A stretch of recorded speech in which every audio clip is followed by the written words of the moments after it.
I, like you, I'm sure, believe that beauty starts from within. I also think, though, that the beauty that we have inside manifests on the outside. God made us to be beautiful, and a part of what it means to be beautiful is to be modest. Before you leave, let me tell you why you should give modesty a chance. Number 1, help a brother and a sister to get to heaven. We should help each other out, not to sin.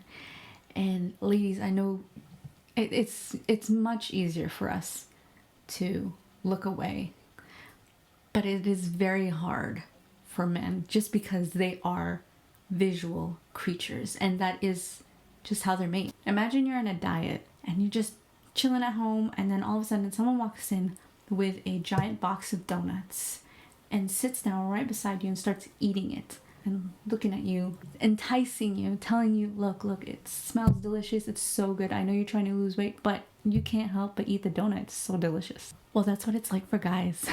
St. John Chrysostom said, "You carry your snare everywhere and spread your nets in all places. You allege that you never invited others to sin. You did not, indeed, by your words, but you have done so by your dress and your deportment. When you have made another sin in his heart, how can you be innocent? Tell me, whom does this world condemn? Whom do judges punish? Those who drink poison, or those who prepare it and administer the fatal potion? You have prepared the abominable cup.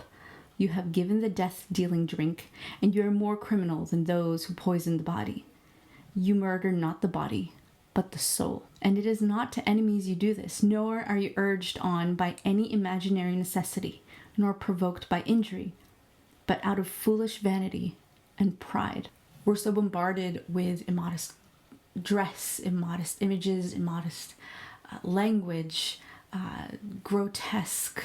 The grotesque has become beautiful, and the sexualization of everything, of anything and everything. And I believe that we should just help each other out instead of adding to the problem. Number 2, we should be modest so that we are treated the way a child of God deserves.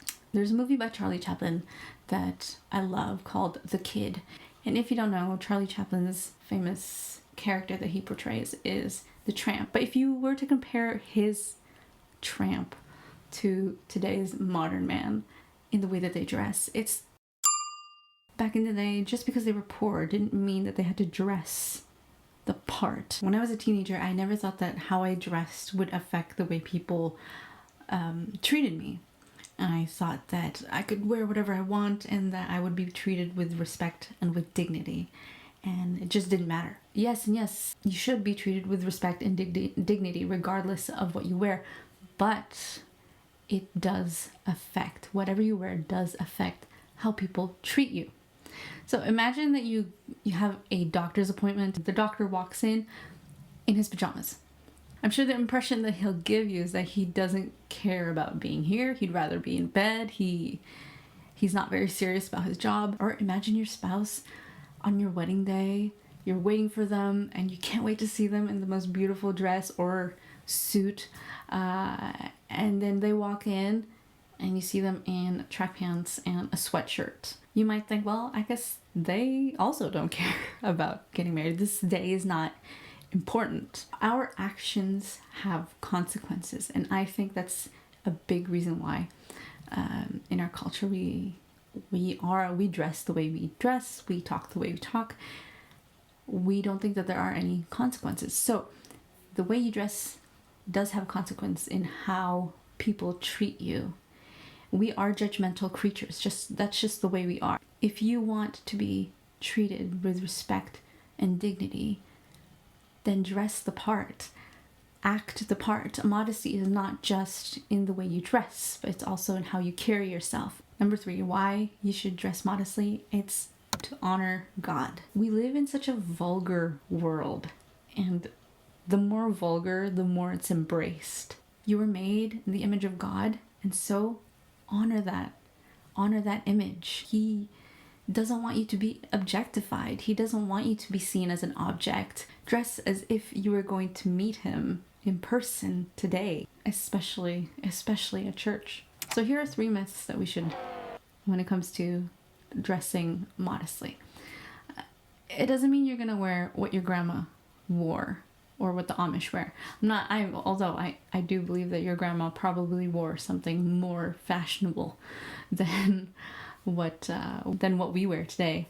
I think when it comes to dressing, you should find things that are timeless so that you don't have to go over the issue of finding something fashionable every time.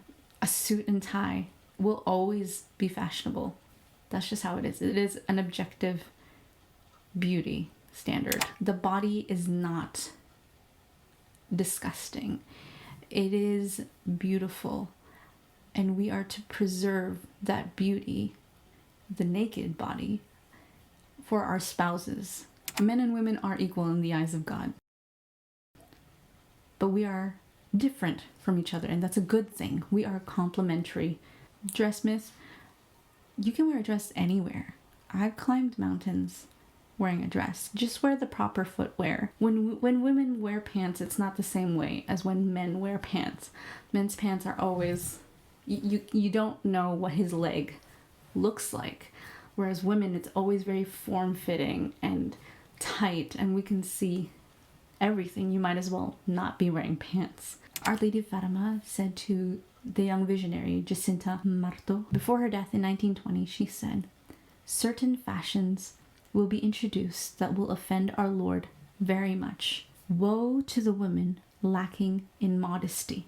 I think the virtue of modesty has been pushed aside so much. Modesty used to be something women and men sought. There's even a decree by Pope Pius XI on modesty, and I'll link that in the description below. For women, we should look up to Our Lady in how we dress, in how we speak, in our actions, because she is the role model.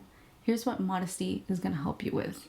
It's a virtue that will change you from the outside in. The more modestly dressed you are, the more it changes you on the inside, and you'll no longer have this desire to dress as the world tells you to. You'll have more time to seek God, to think about God, and not about what you're going to wear today.